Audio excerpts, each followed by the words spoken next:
For over a century, the 50-mile Panama Canal has been a cornerstone of global trade. But now, the canal is facing significant challenges, making headlines for its recent struggles. As one trade route falters, another is stepping up to take its place. Enter Mexico's $7.5 billion trade corridor across the Isthmus of Tehuantepec.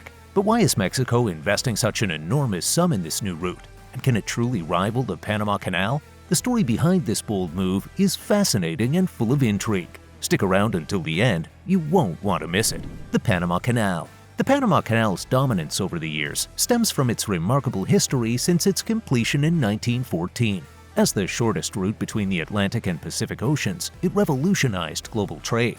A shorter route means less effort, less time, and ultimately lower costs. Initially, the idea of constructing such a canal was deemed nearly impossible. France was the first country to take on this challenge in the 1880s, entrusting the project to the renowned builder of the Suez Canal. Unfortunately, they faced overwhelming obstacles, including relentless rainfall that caused massive landslides and uncontrollable outbreaks of yellow fever and malaria. By 1888, funding had dried up, and France abandoned the project, deeming it too difficult to complete. However, their efforts brought global attention to the idea of connecting the two oceans. In 1904, the United States took on the task after securing permanent possession of the Panama Canal Zone in exchange for financial compensation to Panama. Armed with stronger strategies, the U.S. began construction under the same challenging conditions, even having to repair much of the equipment left behind by the French. While the United States was ambitious about the project, the circumstances turned out to be extremely dire. Thousands of workers lost their lives during the construction, sparking controversy within the U.S. Despite these challenges, the Panama Canal emerged as an engineering marvel after a decade of work. The U.S. invested $375 million in the project, making it one of the most expensive undertakings in the nation's history. In 1977, Panama regained control of the Panama Canal from the U.S. following the signing of the Torrijos-Carter treaties. Under Panamanian control, the canal underwent its largest expansion, valued at $5 billion in 2016. The locks were expanded to accommodate larger vessels, aligning with the shipping industry's evolving focus. The lock system of the Panama Canal is truly remarkable. The lock gates function like stairs, raising vessels entering the canal to a higher elevation before lowering them back to sea level at the other end. The size of these lock gates ranges from 14.33 to 24.99 meters, depending on their position. Each gate is designed with two leaves, each 19.81 meters wide. The leaves were engineered in a V shape with the point facing upstream, allowing the gates to withstand the immense force of the water. The gates can only open when the water level on both sides is equal. The locks operate using the gravity-driven flow of water from Gatun Lake, which sets the Panama Canal apart from the Suez Canal, an artificial sea-level waterway in Egypt. The crisis began due to a shortage of rainfall, which created a pressing need for water-saving measures. As a result, authorities had to reduce the number of ships passing through the canal each day, cutting the average from 36 vessels to just 24. Additional restrictions were also imposed on cargo weight. Ships faced two choices: either pay for limited transit slots through the canal or divert to alternative routes. This issue isn't limited to random traders. Under normal circumstances, the Panama Canal handles approximately 5% of global maritime trade and 40% of U.S. container traffic. Diverting to alternative routes can significantly increase journey times. Moreover, abandoning a long-established and reliable trade route led to a major disruption in global commerce. Some even accused the Panama Canal authorities of deliberately creating chaos to drive up prices. These claims, coupled with widespread discussions on social media, fueled further debate over the situation. For example, one person commented, "Isn't the Panama Canal connected to two oceans? Why don't you let more water in from either ocean? Canals all over the world have their levels controlled by the connected river. Doesn't seem like there should be an issue, and seems more like a man-made issue to try and raise prices." On the other hand, some appreciated the approach of other projects offering similar opportunities for global trade. One said, "People knew this was coming with global warming. Mexico is building the interoceanic corridor of the Isthmus of Tehuantepec Railroad to connect the Pacific Ocean to the Atlantic Ocean. They are upgrading their harbors to allow quick loading and unloading of intermodal rail cars or well cars carrying shipping containers too high like in the U.S. In Canada, they are looking at the Northwest Passage. While these comments were somewhat roughly written, they convey a clear message. The Panama Canal is facing significant challenges, and competitors are ready to step in and replace it. This has prompted Mexico to launch a $7.5 billion project aimed at capturing global attention for its new trade route. Their approach is genuinely fascinating. Before we dive deeper into this discussion, I want to remind you to subscribe to my channel if you're new here. I love exploring the most groundbreaking and daring construction projects on the planet. You definitely don't want to miss out. The Interoceanic Corridor of the Isthmus of Tehuantepec, CIIT. If you're wondering why the abbreviation CIIT doesn't align with the full English name, it's based on the Spanish name for this project, Corredor Interoceánico del Istmo de Tehuantepec. The origins of CIIT date back to the late 19th century, around the same time the United States was conceptualizing the Panama Canal. In 1884, a prominent figure, José de la Cruz Porfirio Díaz Mori, assumed the presidency of Mexico. He was a powerful leader from the state of Oaxaca, located in southeastern Mexico.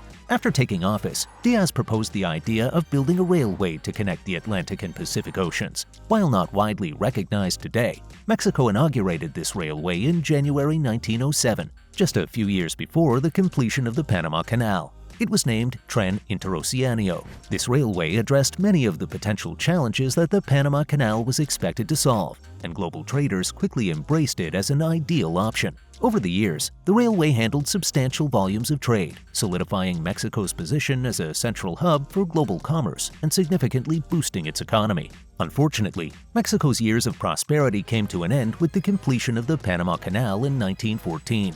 This marked a major setback for the country, as shipping companies quickly lost interest in using the Mexican railway and instead turned to the canal. As a result, the amount of cargo traveling along the railway plummeted by a third, and it took almost a year for the number to drop by nearly 80%. If we consider the trends at the time, why would people abandon a reliable option in favor of a newly established canal? Why would traders choose a relatively slower travel route? Yes, the railway was faster than the new Atlantic-Pacific Canal. What do you think? Before I explain the reason, please share your thoughts in the comments. So, the main reason was that most trading companies at the time were based in the US. Naturally, they would prefer the reliable route their government had established rather than benefiting a rival. The civil war that had recently occurred in Mexico likely influenced other companies to avoid potential trouble by sticking to the safer option. This led to a financial crisis, and the railway route remained in a state of disrepair for a century, until a new president took office with an ambitious plan for Mexico. In 2018, President López Obrador unveiled a vision to revitalize the railway line and create a new corridor between the Atlantic and Pacific Oceans to compete with the nearby Panama Canal. It sounds like a dramatic turn of events. If it comes to fruition, this would mark a historic turning point, where Mexico could regain its significance in global trade by challenging the same rival it faced a century ago. The project was officially announced a few months later, with plans for 3 primary rail lines: Line Z from Coatzacoalcos to Salina Cruz, Line FA from Coatzacoalcos to Palenque, and Line K from Ciudad Ixtepec to Ciudad Hidalgo. Together, these 3 lines are expected to stretch more than 1,000 kilometers. Groundwork began in 2020, involving clearing vegetation, removing old tracks, and installing new ones. To further enhance the project, the plan also includes industrial parks designed to provide essential services for businesses, such as natural gas, drinking water, fiber optics, and electricity. Mr. President is so ambitious about the project that in 2023, he deployed the Army to seize a privately owned section of a railway. Later, the government proposed financial compensation to strike a deal with the private company, ensuring the project moved forward without complications. However, this wasn't straightforward. There were concerns about the environmental impact of this massive construction project. Imagine the consequences when workers begin cutting down trees and disrupting local habitats. Naturally, not everyone in the country is thrilled about this mega project. While some view it as a major step forward, others see it as a disaster. For instance, families who were relocated are likely to have strong objections to these actions. However, we can't deny the potential benefits this mega project could bring to the country. Government planners estimate that the project will create more than 500,000 jobs and generate an economic boost of around $50 billion while handling approximately 1.4 million containers annually. Wow, this is truly fascinating. In August 2023, Line Z of the railway was officially completed. Then, in September of the same year, López Obrador himself rode a passenger train from the Pacific Ocean to the Gulf of Mexico in less than 9 hours. That's definitely quicker than the Panama Canal. By December, Mexico launched operations for the general public. Looking ahead to 2025, the Panama Canal has recently been embroiled in controversy, particularly with Trump's threats to regain control. To learn more about this, check out the detailed video on the topic available on my channel. Given all the circumstances we've discussed, it's not too far-fetched to say that Mexico's $7.5 billion project could signal the end of the Panama Canal's monopoly. What do you think? Feel free to share your thoughts in the comments. If you enjoyed this video, don't forget to like and subscribe to my channel, and be sure to hit the bell icon so you won't miss any updates on the construction industry.